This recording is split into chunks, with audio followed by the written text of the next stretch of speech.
Shalom Pak Pendeta Esra, saya mau tanya tentang perkataan orang Yahudi kepada Yesus dalam Injil Yohanes 8 ayat 33. Kata mereka, "Kami ini keturunan Abraham dan kami tidak pernah menjadi hamba siapapun." Padahal kita tahu bahwa orang Yahudi sepanjang sejarah selalu dalam jajahan dari berbagai bangsa, Mesir, Babel, Asyur, Assyria, dan lain-lain. Dan pada saat itu juga mereka dalam jajahan Romawi. Bagaimana mungkin mereka berkata demikian? Mohon penjelasan Bapak. Ya, lihat Yohanes 8:33.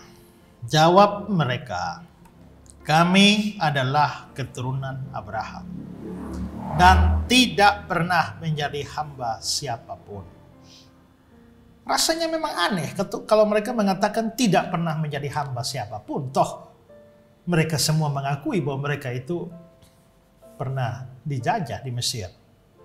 Ya, selalu seperti yang saudara bilang ya, di Asyur, di Babel, di Persia, di Yunani, lalu di Romawi, ya.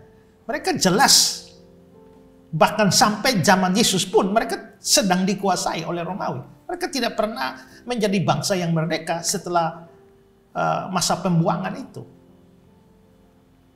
Nah, apakah mereka lupa? Pasti mereka tidak lupa. Kalau tidak lupa, lalu mengapa mereka mengatakan itu?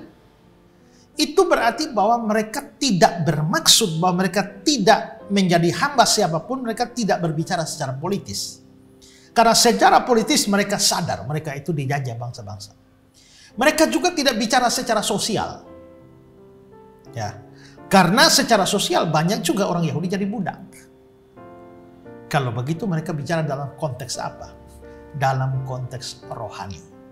Di mana mereka adalah keturunan Abraham, bapa leluhur, ya, yang sangat dikasihi Tuhan, yang dipilih oleh Tuhan itu. Dan dalam hal rohani, mereka tidak pernah menjadi budak siapapun. Tapi nanti Yesus membantah mereka, kamu bilang kamu tidak pernah menjadi hamba siapapun. Tapi kalau kamu mau membunuh aku, sesungguhnya iblislah yang menjadi bapakmu.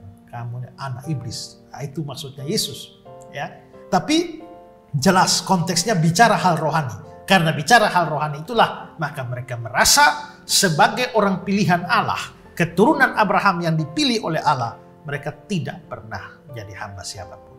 Itu konteksnya rohani, bukan konteks politis, bukan konteks sosial. Ya.